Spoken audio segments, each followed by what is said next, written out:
Hello students, मैं Anita, assistant professor in teaching of commerce. I hope सभी students well and fine होंगे और अपने अपने एग्ज़ाम्स की तैयारी कर रहे होंगे। मैंने पहले भी बताया है कि हम कॉमर्स के जो इम्पोर्टेंट टॉपिक्स हैं वो कर रहे हैं। अब तक हमने फर्स्ट यूनिट का इम्पोर्टेंट टॉपिक्स है वो कर लिए हैं और सेकंड यूनिट का पेडागोगिकल एनालिसिस का टॉपिक भी हम पूरा कर चुके हैं। कल हमने लेसन प्लानिंग का टॉपिक स्टार्ट किया था सेकंड यूनिट का, और लास्ट में हम स्टेप कर रहे थे लेसन प्लानिंग के। लेसन प्लानिंग के लास्ट 2 स्टेप थे वो रह गए थे। तो आज का टॉपिक स्टार्ट करने से पहले मैं वो 2 स्टेप करा देती हूँ। अगर किसी स्टूडेंट्स ने मेरी लास्ट वीडियोस नहीं देखी हैं तो प्लीज़ उन वीडियोस को देखिए और अपने नोट्स बनाइए जो आपके लिए आपके एग्ज़ाम के पॉइंट ऑफ व्यू से हेल्पफुल होंगे। तो चलिए स्टार्ट करते हैं।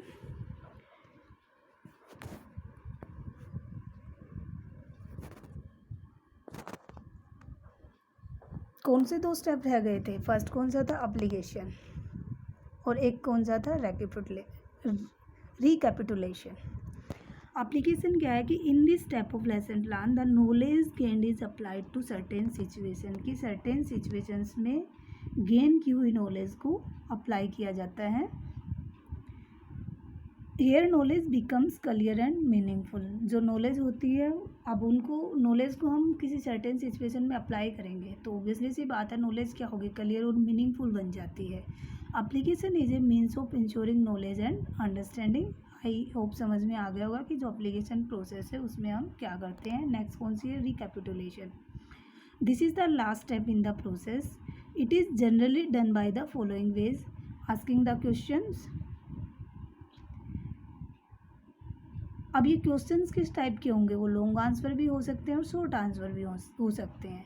कि इसमें क्या होता है कि इन क्वेश्चंस के ज़रिए जो टीचर होता है वो असरटेन करता है कि स्टूडेंट्स को सब्जेक्ट मैटर है वो अंडरस्टूड हुआ या नहीं हुआ रिकैपिटुलेशन प्रोसेस में।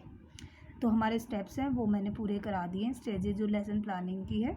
आज हम अप्रोचेज पे चलते हैं। अप्रोचेज ऑफ लेसन प्लानिंग वैसे तो इतनी इम्पोर्टेंट थी नहीं, पर कई बार पेपर में क्या होता है कि पर्टिकुलर किसी अप्रोच से रिलेटेड ही क्वेश्चन आ जाता है कि Herbert Morrison Bloom's RCEM approach है, उसके अकॉर्डिंग आ जाता है कि इस अप्रोच पे ये चीज़ दीजिए। तो चलते हम स्टार्ट करते हैं 1 बाय 1। फर्स्ट कौन सी है? Herbert approach. शिकागो यूनिवर्सिटी के जो हर्बर्ट अप्रोच है वो उसी के जो स्टेप्स हैं वो मैंने लास्ट वीडियो में जो स्टेजेस करवाई थी वो इसी के हैं सारे। तो इसको मेरे को डिटेल में कराने की ज़रूरत नहीं है, ये आप अपने आप भी कर लोगे क्योंकि डिटेल में मैंने लास्ट वीडियो में भी करवा दिया और जो लास्ट की एप्लीकेशन और रिकैपिटुलेशन था वो यहाँ पे भी करवा दिया है। अब वैसे बता देती हूँ कौन कौन से स्टेप है, आपको भी रिमाइंड हो जाएंगे। Preparation, presentation, association, generalisation, application और रिकैपिटुलेशन, ये इसके स्टेजेस थे जो हमने कवर कर लिए हैं।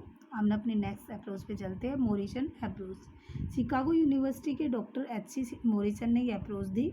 इसे यूनिट अप्रोच भी कहा जाता है। इन्होंने टीचिंग लर्निंग जो एक्टिविटीज़ होती है वो एक फॉर्म ऑफ यूनिट में प्लान करने पर एम्फेसाइज किया। किसने? मॉरिसन्स ने। कि यूनिट वाइज करो, स्टूडेंट्स है वो यूनिट से डायरेक्टली कनेक्ट होते हैं। इनके अनुसार जो टीचर होता है ना वो एक यूनिट से दूसरे यूनिट पर तभी जाता है जब वो फुल कॉन्फिडेंट हो जाता है कि स्टूडेंट ने लास्ट यूनिट जो उसने कराई है वो अच्छे से समझ ली है। इसमें इसने 5 स्टेप बताए कि लेसन प्लानिंग के लिए कौन से स्टेप्स को फॉलो किया जाना चाहिए। फर्स्ट कौन सा बताया इन्होंने? एक्सप्लोरेशन। ये सेम पैरेलल है किससे? मॉरिसन के इंट्रोडक्शन और प्रिपरेशन जो स्टेप है, फर्स्ट स्टेप है, उसके सेम पैरेलल है। इसमें जो टीचर क्या करता है? PK टेस्टिंग करता है। PK टेस्टिंग के थ्रू स्टूडेंट्स की प्रीवियस नॉलेज का पता करता है, स्टूडेंट्स के लेवल ऑफ माइंड का पता करता है और इसी PK टेस्टिंग के थ्रू, इसी प्रीवियस नॉलेज के बेस पे वो क्या करता है कि स्टूडेंट्स को न्यू नॉलेज गेन करने के लिए मोटिवेट करता है और अप्रिसिएट करता है। नेक्स्ट कौन सी होगी? प्रेजेंटेशन।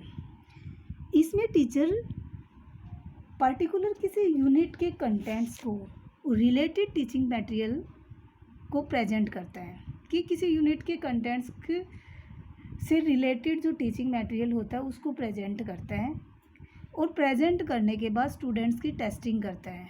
और यदि रिजल्ट फेवरेबल ना हो तो उसी स्टेप को फिर से रिपीट किया जाता है इसमें। नेक्स्ट कौन सा हो गया, assimilation. In this step student discuss the learning material with each other, कि स्टूडेंट आपस में क्या करते हैं, टीचिंग लर्निंग जो मटेरियल होता है उसको डिस्कस करते हैं।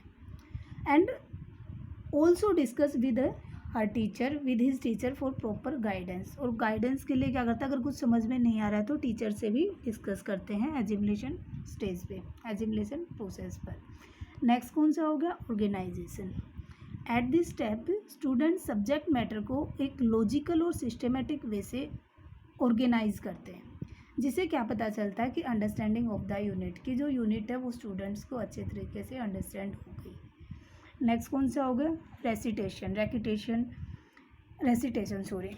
Eight last stage teacher ideal और एक्चुअल प्रैक्टिस को डिफ्रेंशिएट करता है। आइडल प्रैक्टिस में वो क्या करता है, स्टूडेंट्स को सेम एक्टिविटीज़ या स्टूडेंट्स को सेम टीचर की तरह जो सब्जेक्ट मैटर टीचर ने प्रेजेंट किया है उसको प्रेजेंट करने के लिए बोलता है टीचर स्टूडेंट्स के सामने, कि कोई भी स्टूडेंट्स है वो प्रेजेंट करेगा सेम टीचर की तरह जिस प्रकार से टीचर ने प्रेजेंट किया है।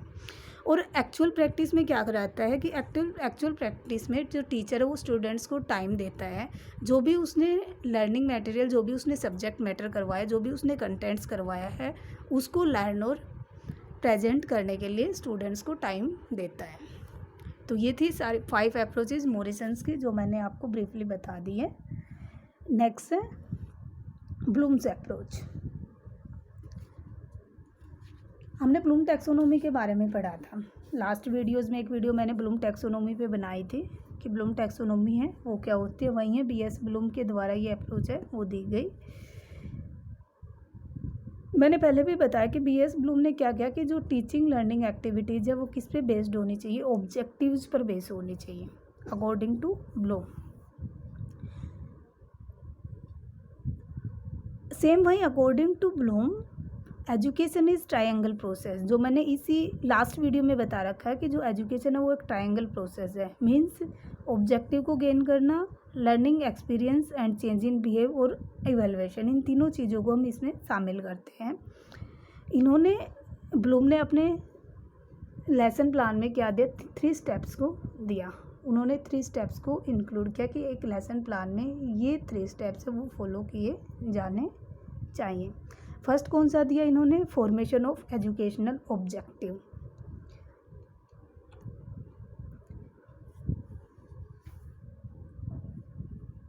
इन्होंने क्या किया कि जो ऑब्जेक्टिव ही हैं जो डायरेक्शन देते हैं किसके लिए, जो आउटकम ऑफ वर्क है उसको, जो आउटकम ऑफ वर्क है उसको डायरेक्शन कौन देते हैं, objectives according to Bloom. Educational objective means जो कोग्निटिव डोमेन, अफेक्टिव डोमेन और साइको डोमेन के थ्रू स्टूडेंट्स के बिहेवियर में चेंज लाना। ये तीनों डोमेन में डिटेल में आपको करवा चुकी हूँ, उसी को इसमें इंक्लूड किया जाता है एजुकेशनल ऑब्जेक्टिव को के फॉर्मेशन में। इसको डिटेल में मेरे को कराने की ज़रूरत नहीं है, ये सेम वही है जो तीनों डोमेन में पहले करवा चुकी ब्लूम टैक्सोनॉमी में, सेम वही है। नेक्स्ट कौन सा दिया इसने, क्रिएटिंग लर्निंग एक्सपीरियंस, कि जो लर्निंग एक्सपीरियंस है वो मीन्स का काम करते हैं किसको अचीव करने में, एजुकेशनल ऑब्जेक्टिव्स को। और इसके लिए एक teacher different methods, different techniques और टीचिंग लर्निंग एड्स की हेल्प से स्टूडेंट्स के डिफरेंट एक्टिविटीज़ में क्या करता है, बिजी रखता है। और जिससे क्या करता है, अगर स्टूडेंट्स बिजी होंगे डिफरेंट एक्टिविटीज़ करने में, वो क्या गेन करेंगे, टीचिंग लर्निंग एक्सपीरियंस गेन करेंगे उस चीज़ से रिलेटेड। नेक्स्ट कौन सा होगा, evaluating the change in behaviour. In this step teacher learning experience की हेल्प से, अब एजुकेशनल ऑब्जेक्टिव की हेल्प से क्या किया, लर्निंग एक्सपीरियंस गेन की, और लर्निंग एक्सपीरियंस के बेस पे क्या करता है, इवेलुएट करता है टीचर। और इवेलुएशन के लिए मैंने पहले भी बताया वो डिफरेंट इवेलुएशन टेक्निक्स है उनका यूज करता है। और इवेलुएशन के बेस पर ही उसको पता चलता है कि जो उसकी टीचिंग है वो कितनी इफ़ेक्टिव रही, कि जो वो ऑब्जेक्टिव लेके चला था वो अचीव हुआ या नहीं हुआ। अगर किसी प्रकार के मान लो अगर वो अचीव नहीं हुआ तो कहाँ पे जो कमी रह गई, कौन से, अगर हम या ठीक तरीके से कोई मेथड से वो अप्लाई नहीं कर पाए या कोई टेक्निक से उसमें कमी रह गई, उसको फाइंड आउट करने की कोशिश की जाती है लास्ट स्टेज में। बता दिया इसमें क्या है एजुकेशनल ऑब्जेक्टिव फर्स्ट में, सेकंड में क्या है कि मेथड्स और टेक्निक्स के जरिए, और थर्ड में क्या है कि इवेलुएट किया जाता है चेंज इन बिहेवियर के। ये तीनों अप्रोचेज क्या किसने दी, ब्लूम्स ने दी। नेक्स्ट कौन सी है, RCEM अप्रोच। फुल फॉर्म ये है regional college of education Mysore. इसकी फुल फॉर्म है regional college of education Mysore. ये जो अप्रोच है वो regional college of education Mysore के जो एजुकेशनिस्ट हैं, इंडियन एजुकेशनिस्ट ने ये अप्रोच दी थी, ये अप्रोच डेवलप की थी। और इन एजुकेशनिस्ट ने एक्शन वर्ब्स को छोड़कर मेंटल प्रोसेस पर स्ट्रेस किया था कि जो एक मेंटल प्रोसेस है वही सब कुछ है। इस अप्रोच में भी ब्लूम टैक्सोनॉमी में दिए गए एजुकेशनल ऑब्जेक्टिव्स को ही अडोप्ट किया गया, सब मॉडिफिकेशन के साथ। ये नहीं हुई सेम जो ब्लूम टैक्सोनॉमी दी थी उसी को अडोप्ट कर लिया, नहीं, कुछ मॉडिफिकेशन के साथ जो एजुकेशनल ऑब्जेक्टिव ब्लूम टैक्सोनॉमी में बताए गए थे उन्हीं को अडोप्ट इसमें किया गया। और जो 17 मेंटल एक्टिविटीज़ हैं, एबिलिटीज़ है, उनको इसमें यूज़ किया गया। इन्होंने अब 3 प्रोसेस बताई लेसन प्लानिंग की। फर्स्ट कौन सी बताई, इनपुट, सेकंड कौन सी बताई, process, and third one is output. Input में क्या कि एजुकेशनल ऑब्जेक्टिव्स को डिटरमाइंड किया जाता है सबसे पहले, और उन्हें एक नया नाम दिया जाता है इनके अकॉर्डिंग, RCEM के अकॉर्डिंग। वो नया नाम क्या है, एक्सपेक्टेड बिहेवियरल आउटकम्स। और इसके लिए स्टूडेंट्स के एंटरिंग बिहेवियर पर फोकस किया जाता है, किसके लिए, एक्सपेक्टेड बिहेवियरल आउटकम्स के लिए। इसमें ब्लूम्स की 4 कैटेगरीज को यूज़ किया गया। कौन कौन सी वो 4 कैटेगरीज हैं, नॉलेज, अंडरस्टैंडिंग, एप्लीकेशन और क्रिएटिविटी। इन चारों को इसमें यूज़ किया गया। और 17 मेंटल एबिलिटीज़ का यूज करके इसी 6 कैटेगरीज में 6 कैटेगरीज में बिहेवियर टर्म्स में लिखा गया। ठीक है, कि मतलब ये 17 मेंटल एबिलिटीज़ है उनका यूज़ करके इनको क्या हुआ किया गया, बिहेवियर टर्म्स में लिखा गया कि नॉलेज में ये चीज़ें होंगी, अंडरस्टैंड, नॉलेज में क्या था, रिकॉल करना, रिकॉग्नाइज करना, ये सारी चीज़ें। अब सेकंड कौन सी है, process. This process is also called communication strategy. और ये स्टेप है हार्बर्ट प्रेजेंटेशन स्टेप और ब्लूम लिविंग एक्सपीरियंस के पैरेलल है। कि जो हार्बर्ट में हमने प्रेजेंटेशन स्टेप करी थी सेम उसके सिमिलर है ये। मतलब communication process takes place in classroom, कि जो टीचर होता है वो क्लासरूम में जाता है, स्टूडेंट्स को फेस आउट करता है इस स्टेप पे, और वेरियस मेथड्स है, स्ट्रेटेजी और एड्स का यूज़ करता है अपने टीचिंग कराने के लिए, अपनी टीचिंग को इफ़ेक्टिव बनाने के लिए प्रोसेस स्टेप में। नेक्स्ट कौन सा हो गया, output. Output is related to evaluation of the lesson और जो change in the behaviour of student को उसको रिलेट किया जाता है किससे, लर्निंग आउटकम्स से। और इसको क्या नाम दिया गया, related learning outcomes. Means output किससे रिलेटेड होगी, इवेल्युएशन से रिलेटेड होगी। प्रोसेस में वहीं हो गया मेथड्स और टीचिंग का यूज हो गया, और इनपुट में क्या होगा कि ऑब्जेक्टिव है उनको डिटरमाइंड किया जाता है, वहीं चीज़ें आ गई तीनों। तो ये मैंने अप्रोच थी उनको ब्रीफली में बता दिया कि कौन कौन सी अप्रोच है। वो डिटेल में आप अपनी बुक्स के ज़रिए भी पढ़ लेना, बुक्स होंगी आपके पास।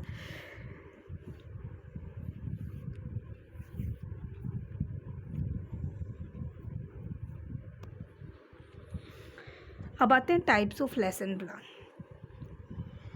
ह्यूमन पर्सनैलिटी होती है मेनली किस पे, ह्यूमन पर्सनैलिटी के मेनली थ्री क्या होते हैं, 3 चीज़ें होती हैं जिनके बेस पे जो ह्यूमन है उसकी पर्सनैलिटी को ऑर्गेनाइज किया जाता है, हैंड, हार्ट और हेड। ठीक है, और ओवरऑल और एक ह्यूमन की या स्टूडेंट की ऑल ओवर डेवलपमेंट के लिए इन तीनों की ही डेवलपमेंट होना क्या है, नेसेसरी है। हेड के थ्रू क्या होता है, हेड में क्या होता है, थिंकिंग रिलेटेड एक्टिविटीज़ होती हैं, हार्ट में इमोशंस और फीलिंग्स से रिलेटेड होती हैं, और हैंड में क्या होती है, डू इन हैंड एक्टिविटीज़।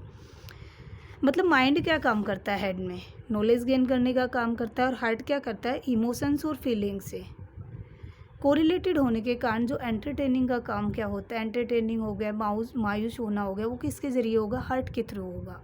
और जो हैंड क्या काम करता है, हैंड का तो काम ही काम करना होता है। तो इसके बेस पे जो लेसन प्लान है वो 3 टाइप्स में डिवाइड किया गया। फर्स्ट है नॉलेज लेसन प्लान, सेकंड है skill lesson plan and third is appreciation lesson plan. First कौन सा है, नॉलेज लेसन प्लान। नाम से पता चल रहा है कि जो भी लेसन या जो भी कंसेप्ट हम कराने जा रहे हैं, अगर वो नॉलेज से रिलेटेड है या उससे किसी अंडरस्टैंडिंग से रिलेटेड है, रिकॉल या रिकॉग्नाइज के कंसेप्ट की बात हो रही है, तो हम कौन से लेसन प्लान को यूज़ करेंगे, नॉलेज लेसन प्लान को यूज़ करेंगे। नेक्स्ट कौन सा है, skill lesson plan. Knowledge lesson plan का एक एग्जांपल बताते हैं। For example principles of management को लर्न करना, ये किसका एग्जांपल होगा, नॉलेज लेसन प्लान का। स्किल लेसन प्लान में क्या होता है कि जिस लेसन में किसी एक्टिविटीज़ के थ्रू पर्टिकुलर किसी स्किल की डेवलपमेंट होती है, तो हम स्किल लेसन प्लान का यूज़ करेंगे। लाइक बैलेंस शीट को प्रिपेयर करना। एंड थर्ड कौन सा है, एप्रिसिएशन लेसन प्लान। मीन्स जिन लेसन के थ्रू स्टूडेंट्स में डिफरेंट इमोशनल ट्रेनिंग दी जाती है, वो किस में इंक्लूड होंगे, एप्रिसिएशन लेसन प्लान में।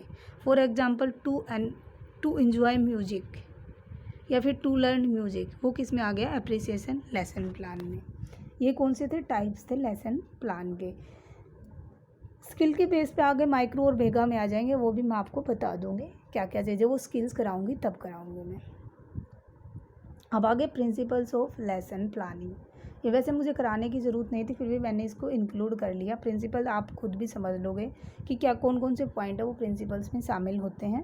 फ्लेक्सिबिलिटी इन प्लानिंग, कि प्लानिंग है उसमें फ्लेक्सिबिलिटी होनी चाहिए, सब्जेक्ट में मास्टरी होनी चाहिए, वेल ट्रेंड होना चाहिए।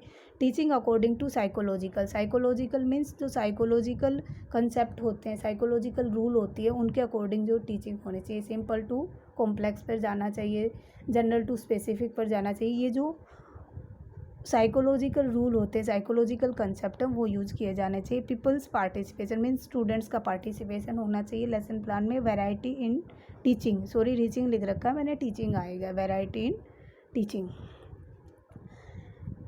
वैरायटी इन टीचिंग का मतलब ये नहीं कि स्टूडेंट्स के वो सिर्फ क्या इनएक्टिव रोल में रहे, टीचर है वो एक्टिव रोल में, या स्टूडेंट एक्टिव में रहे, टीचर इनएक्टिव में। क्या है कि जो टीचिंग है उसमें वैरायटी होनी चाहिए कि स्टूडेंट्स का याद समझे भी और उसको लिखें भी, हाथ से लिखने का काम भी होना चाहिए और समझने का काम भी होना चाहिए। मतलब जो तीनों चीज़ें होती है उसकी हैंड, हार्ट और हेड तीनों शामिल होनी चाहिए।